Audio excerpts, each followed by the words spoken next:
है। सुमन रसोई में पसीने से तरबतर काम कर रही है। नागिन बाथरूम के पास खड़ी होकर चिल्ला रही है, भाभी, अरे ओ भाभी, बहरी हो गई हो क्या?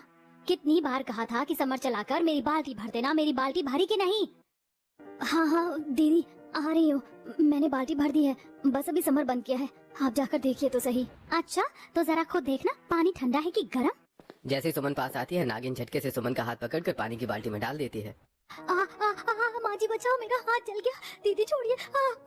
आया ना मजा, मैंने पहले ही गीजर से खौलता पानी भर लिया था, अब देखो मैं क्या करती हूँ। सुमन की आवाज सुनकर पूरा परिवार कमरे में आता है। नागिन तुरंत सुमन का हाथ छोड़कर खुद जोर जोर से रोने लगती है। भैया देखो, माँ देखो, ये चुड़ैल मुझे जिंदा जलाना चाहती है, देखो कितना गर्म पानी भरा है इसने, और मेरा हाथ अंदर डाल रही थी।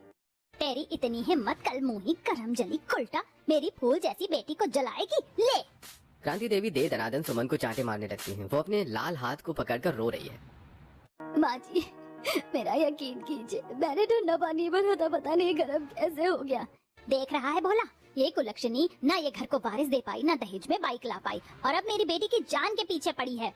अरे पता नहीं माँ, कौन सी आफत मेरे पल्ले बांध दी है। न्याय की गवार और बेवकूफ औरत है, ना कहीं ले जाने लायक, ना कहीं कोई काम कराने लायक। जी मेरी एक बात तो सुनिए। भोला भंडारी सुमन को जोर से धक्का देता है और घर से बाहर चला जाता है। सुमन फर्श पर गिर जाती है। अब क्या यहीं फर्श पर चिपकी रहेगी? मेरा मुंह क्या ताक रही है? दफा हो यहाँ से और रसोई में जाकर मेरे लिए गर्मा गर्म नाश्ता बना, मैं नहा कर आ रही हूँ। अगर नाश्ते में जरा भी गड़बड़ हुई ना तो तेरी खैर नहीं है, काम की ना काज की, दुश्मन अनाज की। सुमन रोती हुई रसोई की तरफ भागती है। दरवाजे के बाहर अंकित और शिवांग सिर झुकाए खड़े हुए हैं। देख रहा है शिवांग, घर के हालात क्या हो गए हैं।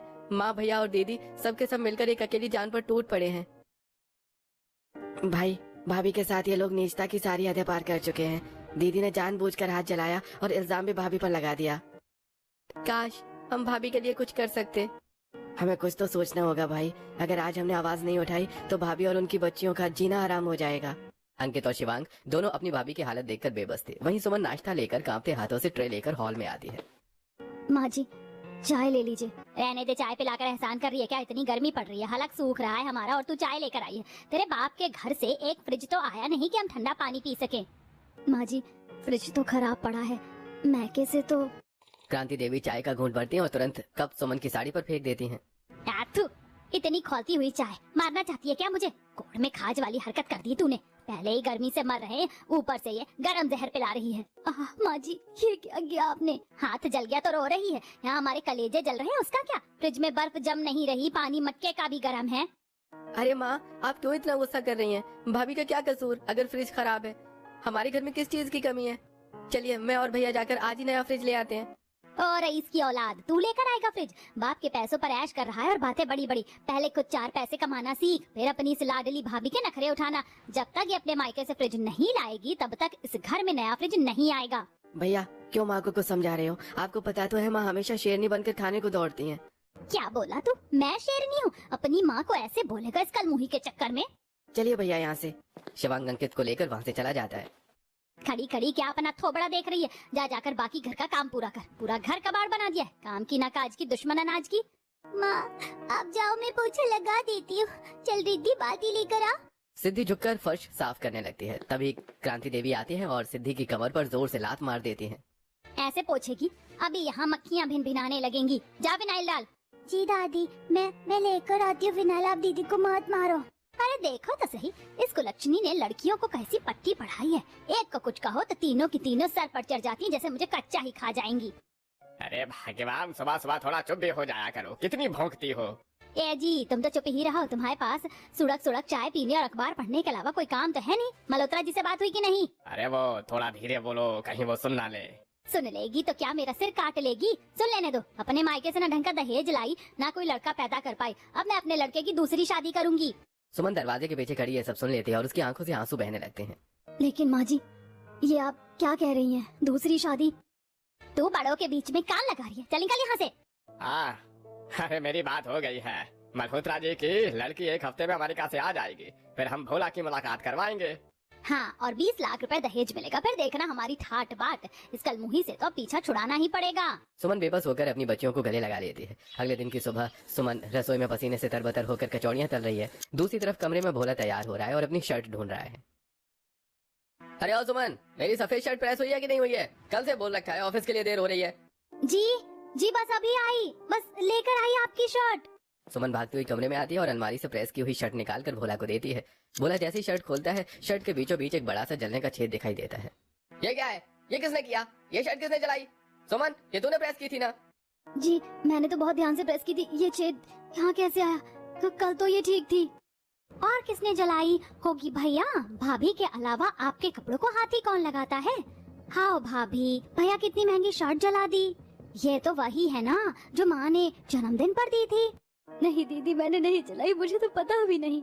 भैया ये ना माँ की दी हुई हर चीज से नफरत करती है, ये जानबूझकर माँ की दी निशानी जला रही है ताकि आपको माँ से दूर कर सके। कैसी औरत हो भाभी तुम? तेरी इतनी हिम्मत, चुड़ैल कल मुही कहीं की। वैसे भी तू कहीं के ले जाने लायक नहीं है। किसी के सामने खड़ा करूँ तो मुझे शर्म आती है। न पढ़ना आता है, न लिखना आता है। अब तुझसे घर के काम भी नहीं होते।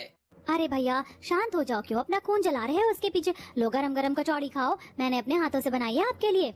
भोला गुस्से में सुमन को धक्का देता है और कचौड़ी खाने लगता है। वाह, कचौड़ी तो बहुत लाजवाब बनी है। नागिन, ये तूने बनाई? और कौन बनाएगा भैया? आपकी बहन के अलावा इस घर में हाथ हिलाता ही कौन है? ये तो बस अपनी इन तीनों पनौतियों को लेकर बैठी रहती है। दुष्ट, तू क्या यहाँ बस मुफ्त की रोटियां तोड़ रही है और मेरी बहन से काम करवा रही है? सुमन अपनी बच्चों की तरफ देखकर चुप हो जाती है। अब एक हफ्ता बीत चुका है। भोला अच्छे कपड़े पहनकर घर लौट रहा है। आ गया मेरा लाडला। बता बेटा कैसी लगी मल्होत्रा जी की बिटिया? अरे माँ क्या बताऊँ, वो तो एकदम अप्सरा है। कितनी स्टाइलिश है, चलने का तरीका, बैठने का सलीका, बात करने का तरीका, सब एकदम टॉप क्लास। अरे उसके बाप के बारे में क्या बात पक्की समझे? क्यों नहीं होगी, पूरे 20 लाख रुपए नकद दहेज देंगे वो। बोला बेटा अगर तेरी उससे शादी हो गई ना तो हम लखपति बन जाएंगे। सच में माँ? 20 लाख? लेकिन माँ इस सुमन का क्या करेंगे? इसी रास्ते से कैसे हटाएंगे? तो उसकी चिंता मत कर, मैंने सब सोच लिया है। बस 1-2 दिन रुक, उसे ऐसी लात मार कर निकालूंगी कि अपनी 3 पनौतियों के साथ दर दर की ठोकरें खाएगी। सुमन के देवर सारी बातें सुनकर एक दूसरे की तरफ देख रहे हैं। शिवांग, सुना तूने? ये लोग भैया की दूसरी शादी के लिए भाभी को घर से निकालने की साजिश रच रहे हैं, वो भी सिर्फ 20 लाख रुपए के लिए। भाई ये तो अनर्थ है। हमारे घर वाले कितने गिर सकते हैं, मैंने सपने में भी नहीं सोचा था। हम ये नहीं होने देंगे। हमें कुछ न कुछ करके इन सबको सबक सिखाना ही पड़ेगा। अगले दिन सुबह नागिन चुपके से रसोई में जाती है। दूध के पतीले से मोटी मलाई उतार कर मजे से खा रही है। फिर जानबूझकर थोड़ा सा दूध फर्श पर गिरा देती है और शोर मचाती है। माँ भैया जरा देखो तो इस मलाई चोर को। क्या हुआ लाडो, क्यों गला फाड़ रही है? देखो ना माँ, तभी मैं कहूँ कि हमें चाय इतनी पतली क्यों मिलती है? भाभी सारा मलाई वाला दूध खुद पी जाती है, चोर कहीं की। नहीं माँ जी, मैंने तो मलाई छुई तक नहीं। अच्छा तो क्या मैंने मलाई खाई? माँ देखो, चोरी और ऊपर से सीना चोरी। करमजली कल्टा कलमोही, अभी तक तो तू हमारी छाती पर मूंग डाल रही थी, अब चोरी भी करेगी? क्रांति देवी फिर से एक बार सुमन को चांटा मारती है और गुस्से में बड़बड़ाती हुई रसोई से चली जाती है। वहीं दूसरी तरफ नागिन चुपके से भोला के पर्स से 100 का नोट निकालती है और सुमन को बड़ी बेटी सिद्धि के हाथ में थमा देती है।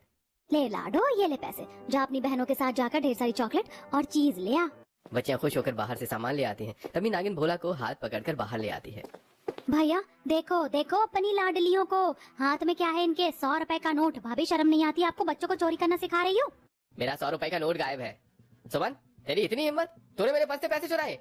नहीं जी, मैंने पैसे नहीं लिए। झूठ, सफेद झूठ बोल रही है भैया। एक तो ये 3 मनहूस पैदा कर दिए, ऊपर से उन्हें घर में डकैती डालना सिखा रही है। कल मोही हमारे घर को लूट लेगी तू, तेरे हाथ काट देने चाहिए। तू कहीं जाकर मर क्यों नहीं जाती?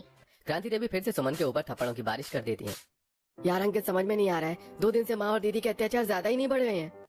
भैया मुझे तो कुछ दाल में काला लग रहा है। ये दोनों मिलकर जरूर कुछ न कुछ बहुत बड़ा करने वाली हैं।